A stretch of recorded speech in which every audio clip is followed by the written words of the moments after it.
Meanwhile, a shocking indictment about how President Obama views the American military. It was this absence of passion, this absence of a conviction of the importance of success that disturbed me. And that's one of the reasons why he wrote the book. More from the former Secretary of Defense, that guy right there, Robert Gates. Yeah, he was defending his book, which we're going to be getting soon. And Lone Survivor, #1 at the box office by a long shot. But it appears CNN's Jake Tapper didn't see or get the movie. Well, I don't know what part of the film you were watching, but hopelessness never really came into it. I mean, where did you see What Tapper said, they got the Lone Survivor fired up. Fox and Friends is fired up because it's Monday and we just showered. This is United States Marine Corps, 6th Combat Battalion. You're watching Fox and Friends. I hate to be critical, but you got to reveal everything. We just showered?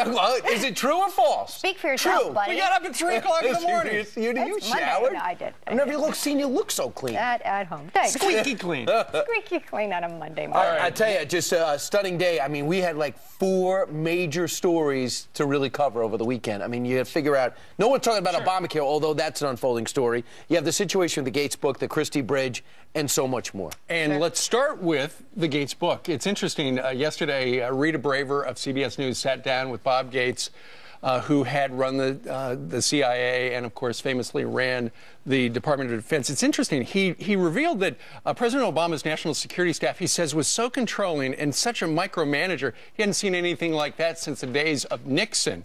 And when Rita Braver said, well, did you tell the president about that? He said, you know, things wouldn't happen that way unless the president wanted them to happen that way. Right, and, you know, just at the point where we thought, gosh, I don't know if he could say any more. You know, this book is packed with information and quotes from former Secretary of Defense Gates. But he had a lot more to say, and he certainly asserted that the president has an absence of an important ingredient when dealing with sending our troops into battle. Take a listen. It's one thing to tell the troops that you support them. It's another to work at making them believe that you believe, as president, that their sacrifice is worth it, that the cause is just, that what they are doing is important for the country, and that they must succeed. President Bush did that with the troops when I was secretary. I did not see President Obama do that. And I said, and as I write in the book, it was this absence of passion, this absence of a conviction of the importance of success that disturbed me.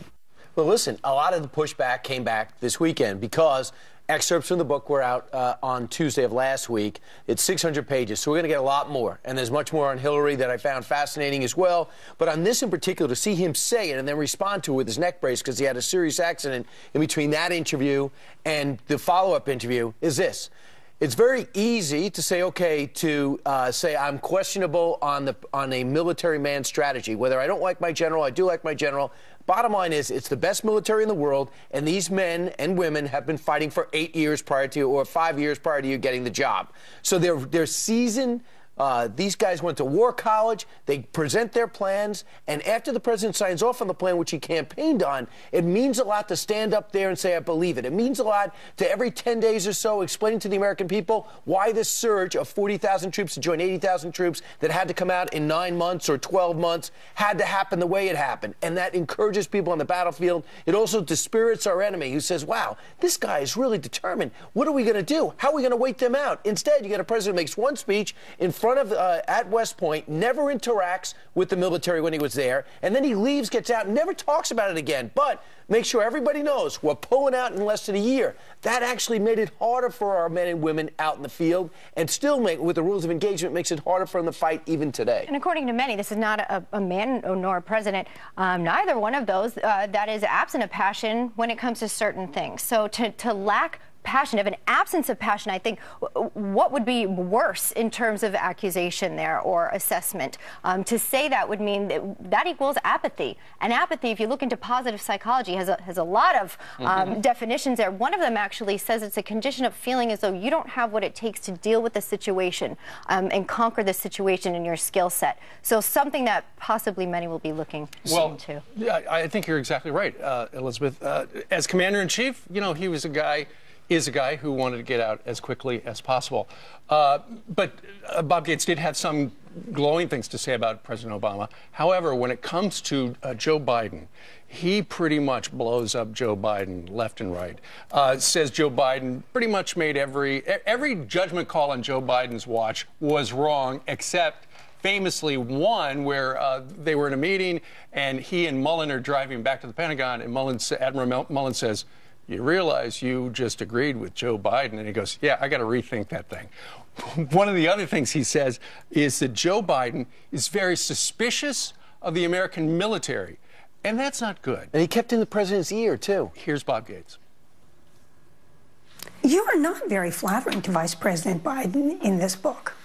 Actually, I think I am in some areas complimentary of him, but where I had particular problem with the vice president was in his encouragement of suspicion of the military and the senior military with the president. You can't trust these guys. They're going to try and jam you. They're going to try and box you in, and so on. And that did disturb me a lot. And that's what the Secretary of Defense was pushing back against. He's trying to push forward and watch his guys back. At the same time, the Vice President's saying, "Hey, Mr. brand new president who's only been a U.S. Senator for 2 years, I know the ways of the world, and these guys are trying to jam you? Really? That incredible invasion of Iraq, the outstanding way in which we fought in Afghanistan, you know, the way our special forces have acted, and you have a guy in your ear telling you how bad these guys are, and how General Petraeus and General McChrystal are trying to jam you? You could imagine the Secretary of Defense was beside himself. On top of that, I do fault him, and we will get a chance to talk to him, I understand, pretty soon, for not saying it to him. Well, you got to come back and say you got to defend your guys. Well, like he said regarding some of the items that Rita Braver asked him about, why did you ever tell the president? Well, things don't operate that way in the White House unless the president wants it to operate that way. So the implicit message was this is the way. But I would love to have seen, I told the president this, and this is what he said back to me. But he's still his boss. Yeah, and there is still time.